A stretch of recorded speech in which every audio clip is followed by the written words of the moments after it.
السلام علیکم ورحمۃ اللہ وبرکاتہ۔ خوش آمدید ہیں آپ تمام لوگوں کو ہمارے چینل اردو اسلامک کورس میں۔ ہم لوگ آداب زندگی سیکھ رہے ہیں۔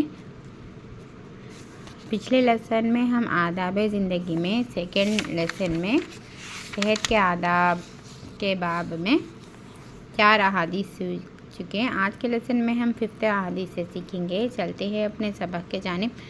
اعوذ باللہ من الشیطان الرجیم، بسم اللہ الرحمن الرحیم۔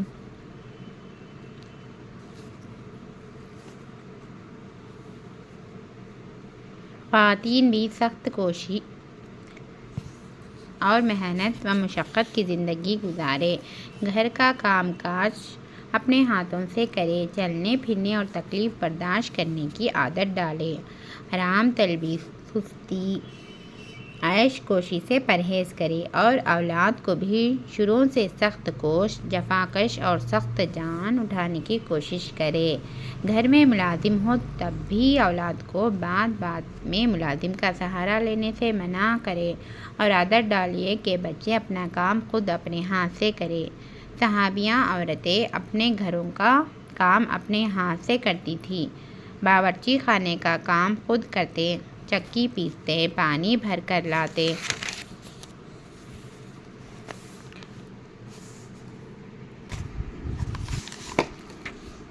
کپڑے دھوتے، سینے پرونے کا کام کرتے تھے اور محنت مشقت کی زندگی گزارتے تھے، اور ضرورت پڑنے پر میدان جنگ میں زخمیوں کی مرہم پٹی کرنے اور پانی پلانے کا نظم بھی سنبھال لیتے تھے۔ اس سے خواتین کی صحت بھی بنی رہتی تھی، اخلاق بھی صحت مند رہتے تھے اور بچوں پر بھی اس کے اچھے اثرات پڑتے ہیں۔ اسلام کی نظر میں پسندیدہ بیوی وہی ہے جو گھر کے کام کاج میں مصروف رہتی ہو اور جو شب و روز اس طرح اپنی گھریلو ذمہ داریوں میں لگی رہی ہو۔ اس کے چہرے بشرے سے محنت کی تخان بھی نمایاں رہے اور باورچی خانے کی سیاہی اور دھوؤں کا ملگچا پن بھی ظاہر ہو۔ نبی کریم صلی اللہ علیہ وسلم نے ارشاد فرمایا، میں اور ملگچے گالوں والی عورت قیامت کے دن اس طرح ہوں گے، یعنی ملگچے گالوں والی کو تو جو کام کاج کر اب گالوں میں تھوڑی سختی محسوس ہوتی، دھوئیں رہتے، کھانے پکانے کی وجہ سے جو سیاہ اور دھواں کی ملگچا پن یعنی سخت پن رہتا چہروں پر، ایسے عورتوں کو قیامت کے دن اس طرح ہوں گے۔ آپ صلی اللہ علیہ وسلم نے شہادت کی انگلی اور بیچ کی انگلی کو ملاتے ہوئے بتایا۔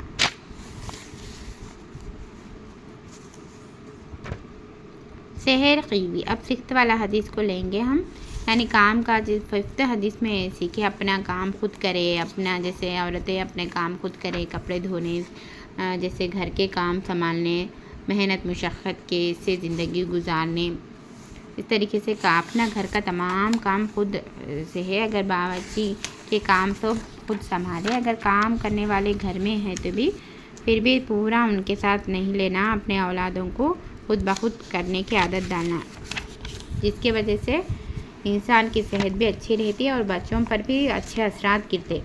اسلام کے نظر میں پسندیدہ بیوی وہی ہے جو اپنے گھر کا کام کاج میں مصروف رہتی ہے بول کر بولے، اور قیامت کے دن ایسے عورتیں قیامت کے دن اس طرح ہوں گے جیسے شہادت کی انگلی اور بیچ کی انگلی کو ملاتے ہوئے بتایا، ایک دوسرے پاس رہیں گے بول کر، ان کا گھر اور نیک عورتوں کے گھر آپس میں پاس رہیں گے، اللہ کے رسول صلی اللہ علیہ وسلم کا گھر اور نیک لوگوں کے گھر قریب میں ہوں گے ان کے پڑوس سے بول کر بولے۔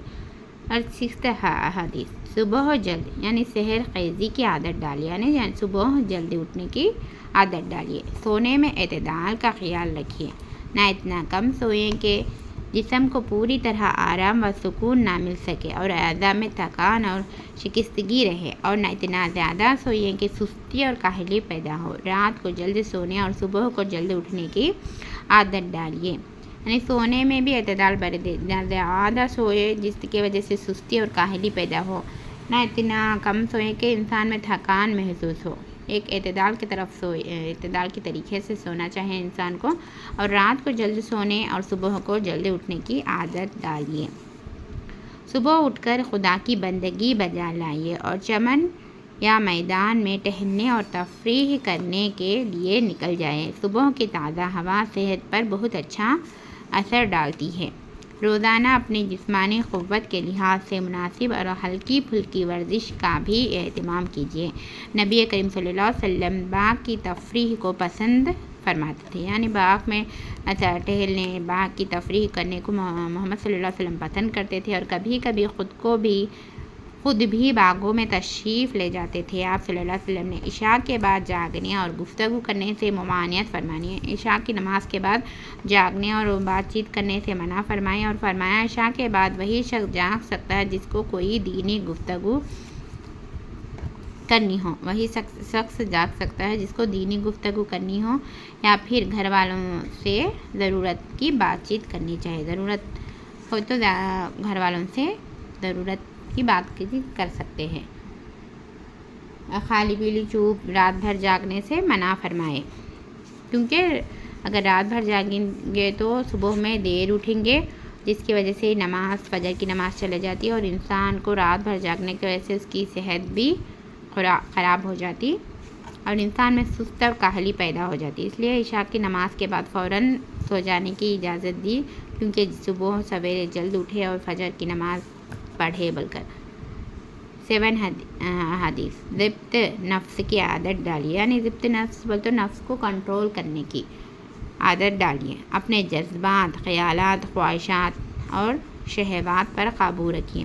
اپنے دل کو بہکنے، خیالات کو منتشر ہونے اور نگاہ کو آوارہ ہونے سے بچائیے۔ خواہشات کی بے راہ روی اور نظر کی آوارگی سے قلب، دماغ سکون، عافیت سے محروم ہوتی۔ جب انسان بری چیزوں کو دیکھتے رہے گا، اس کے نگاہ میں آوارگی پن آتے رہے گا، خیالات اور خواہشات برے ہو جائیں گے، تو کیا ہوتا ہے، انسان کا قلب اور دماغ میں سکون و عافیت محروم ہو جاتا ہے، اس کا دماغ کی سکون چلے جاتے اور قلب کی سکون چل جاتی، اور ایسے چہرے جوانی کے حسن و جمال، ملاحت و کشش اور مردانہ صفات کی دلکشی سے محروم ہو جاتے ہیں، اور پھر وہ زندگی کے ہر میدان میں پست ہمت، یعنی کم ہمت، پست حوصلہ یعنی کم ہی حوصلہ اور بزدلی ثابت ہوتے ہیں۔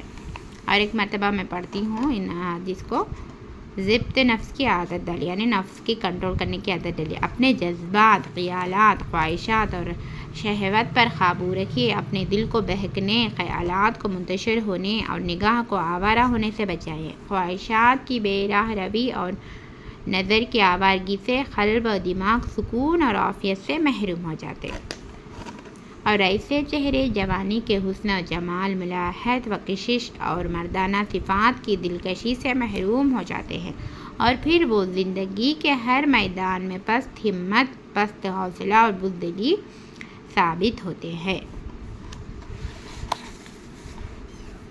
نبی کریم صلی اللہ علیہ وسلم کا ارشاد ہے، آنکھوں کا زنا بد نگاہی اور زبان کا زنا بے حیائی کی گفتگو ہے۔ آنکھوں کا زنا بد نگاہی اور زبان کا زنا بے حیائی کی گفتگو ہے۔ نفس تقاضے کرتا ہے اور شرمگاہ یا تو اس کی تصدیق کر دیتی ہے یا تکذیب۔ کسی حکیم و دانا نے کہا ہے، مسلمانوں بدکاری کے قریب نہ پھٹکو۔ کیا کہا؟ مسلمانوں بدکاری کے قریب نہ پھٹکو، اس میں 6 خرابیاں ہیں۔ 3 خرابیاں تو دنیا میں ہیں اور 3 آخرت کی۔ دنیا کی 3 خرابیاں یہ ہے کہ اس سے آدمی کے چہرے کی رونق و کشش جاتی رہتی ہے، آدمی میں فقر و افلاس کی مصیبت نازل ہوتی ہے اور اس کی عمر کو تباہ کر دیتی ہے۔ دنیا کی خرابیاں ہیں، کیا ہے؟ اس کے چہرے کی رونق چل جاتی، آدمی کو فقر و افلاس کی مصیبت نازل ہو جاتی، اس کی عمر کو تباہ کر دیتی۔ جب انسان بدکار میں مبتلا ہوگا تو انسان کو دنیا میں 3 خرابیاں پیدا ہوتے،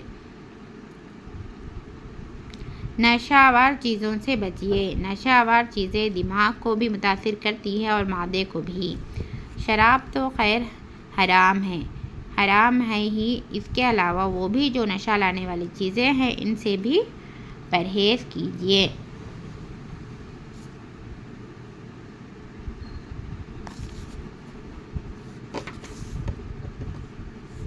اب 9 حدیث، ہر کام میں اعتدال اور سادگی کا لحاظ رکھیے۔ ہر کام میں اعتدال اور سادگی کا لحاظ رکھیے۔ جسمانی محنت میں، دماغی کاوش میں، ازواجی تعلق میں، کھانے پینے میں، سونے اور آرام کرنے میں، فکر مند رہنے اور ہنسنے میں، تفریح میں، عبادت میں، رفتار اور گفتگو میں، غرض ہر چیز میں اعتدال اختیار کیجیے۔ اس کو خیر و خوبی کا سرچشمہ تصور کیجیے۔ نبی کریم صلی اللہ علیہ وسلم نے ارشاد فرمایا، خوشحالی میں میانہ روی کیا ہی خوب ہے، ناداری میں اعتدال کی روش کیا ہی بھلی ہے، اور عبادت میں درمیانی روش کیا ہی بہتر ہے۔ کیا بولے؟ خوشحالی میں میانہ روی کیا ہی خوب ہے، ناداری میں اعتدال کی روش کیا ہی بھلی ہے، اور عبادت میں درمیانی روش کیا ہی بہتر ہے بول کر بولے۔ 10ویں حدیث کو لیں گے ہم، کھانا ہمیشہ وقت پر کھائیے، پرخوری سے بچیے۔ ہر وقت منہ چلاتے رہنے سے پرہیز کیجیے، یعنی منہ چلاتے رہنے یعنی کچھ نہ کچھ کھاتے رہنے سے ہر وقت۔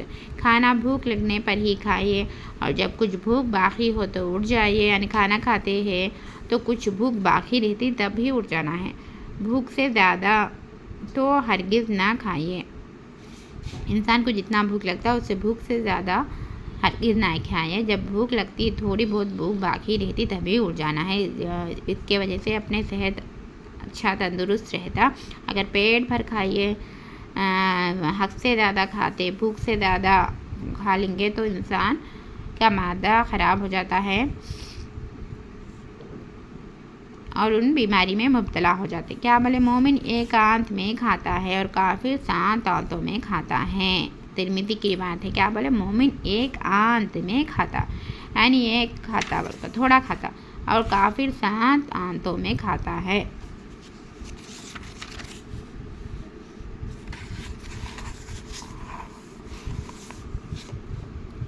صحت کا دار و مدار معدے کی صحت مندی پر ہے، اور زیادہ کھانے سے معدہ خراب ہو جاتا ہے۔ نبی کریم صلی اللہ علیہ وسلم نے ایک تمثیل میں اس کو یوں واضح فرمایا، معدہ بدن کے لیے حوض کے مانند ہے، اور رگیں اس حوض سے سیراب ہونے والی ہیں۔ معدہ کیا ہے؟ بدن کے لیے حوض کے مانند ہے، اور رگیں اس حوض سے سیراب ہونے والی ہے۔ بس اگر معدہ صحیح اور تندرست ہے تو رگیں بھی صحت سے سیراب لوٹیں گی، اور معدہ ہی خراب اور بیمار ہے تو رگیں بیماری چوس کر لوٹے گی۔ کم خوری کی ترغیب دیتے ہوئے نبی کریم صلی اللہ علیہ وسلم نے یہ بھی فرمایا، ایک آدمی کا کھانا 2 آدمیوں کے لیے کافی ہے۔ کم خوری یعنی ایسا انسان کو کم کھانا چاہیے۔ اس سے ترغیب دیتے ہوئے نبی کریم صلی اللہ علیہ وسلم نے فرمایا، ایک آدمی کا کھانا 2 آدمیوں کے لیے کافی ہے، یعنی حد سے زیادہ نہیں کھانا، جتنا ضرورت ہے اتنا کھانا چاہیے۔ اب ہم 10 احادیث سیکھ چکے، صحت کے آداب سیکھ رہے ہیں ہم، آداب زندگی میں صحت کے آداب 2nd لیسن سیکھ رہے ہیں۔ اب اس 2nd لیسن میں ہم 10 احادیث سیکھے۔ آپ لوگوں کو ہمارا چینل پسند آیا، آپ لوگ ہمارے چینل سے کچھ فائدہ حاصل کر رہے ہیں، دینی معلومات کو حاصل کر رہے ہیں، تو آپ لوگ ہمارے چینل کو سبسکرائب کر سکتے، لائک اور شیئر کرنا نہ بھولیے، دعا میں یاد رکھیے۔ السلام علیکم ورحمۃ اللہ وبرکاتہ۔ اللہ حافظ۔